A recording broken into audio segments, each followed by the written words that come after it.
চিরদিনের জন্য মায়ের অবাধ্য চলা হারাম।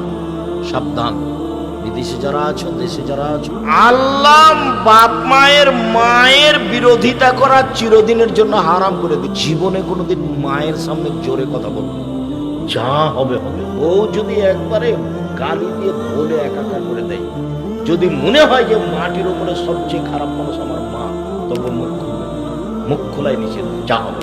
বুঝা যাচ্ছে যে মাটির উপরে সবচেয়ে খারাপ মানুষকে, এরপর আপনি মুখ খুলবেন। এই ধৈর্য আপনাকে আনতেই হবে যে কোনো মূল্যে। বুঝলাম, টাকা দিয়েছি আমি মায়ের হাতে, দেখি পরের দিন মা বলছে যে টাকাটা নাই, কি হয়েছে? তোর বোনকে দিয়ে দিয়েছি। আরে টাকা আপনাকে দিলাম, এ খেতে একটু ফলমূল খেতে, আপনি আমার বোনকে দিলেন। মানে একসাথে খেতে বসেছে আমার ছেলে আমার বোনের ছেলে, দেখি বড় চাকাটা, বড় মাছের টুকরাটা আমার মা আমার বোনের ছেলেকে দিচ্ছে। আরে টাকা দিয়ে আমি আর দিন রাত আমার মা গান গায়ে আমার বড় ভাইয়ের বা আমার বোনের, সব সময় আমার ছেলে মেয়েকে দেখতেই পারে না। একবার এটা নগদ মনে হবে, একেবারেই সত্য, সত্যই হচ্ছে, তাই বাস্তব।